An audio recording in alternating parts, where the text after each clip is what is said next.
আসসালামু আলাইকুম। Cheesy sausage মাফিনের জন্য শুকনো উপকরণগুলোকে একটি বাটিতে নিয়ে নিচ্ছি। লবণ, চিনি, চিলি ফ্লেক্স, ময়দা, বেকিং পাউডার নিয়ে মিক্স করে নিব। ময়দা ও বেকিং পাউডার অবশ্যই চালনিতে চেলে নিতে হবে।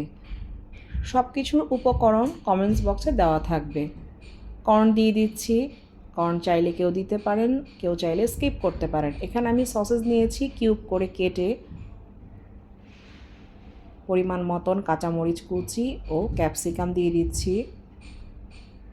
এটা একটি অসাধারণ স্ন্যাক্স আইটেম যা টিফিন, ডিনার, অনুষ্ঠানের স্টার্টার হিসাবে খেতে খুবই ভালো লাগবে। বাসায় অবশ্যই ট্রাই করবেন। সব কিছুকে মিক্স করে এখানে মোজারেলা চিজ দিয়ে আবারও মিশিয়ে নিচ্ছি।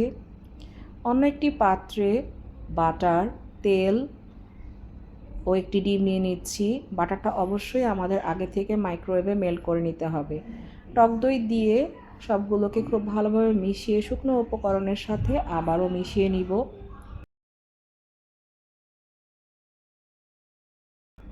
মেশানো হয়ে গেলে এর মধ্যে পরিমাণ মতন ধনেপাতা কুচি দিয়ে দিব।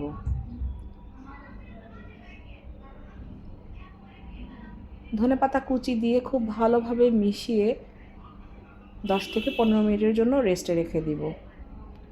এবার মাফিনের মোল্ডে অল্প অল্প করে ঢেলে দিব এবং বেক করতে দিয়ে দিব 20 থেকে 25 মিনিটের জন্য।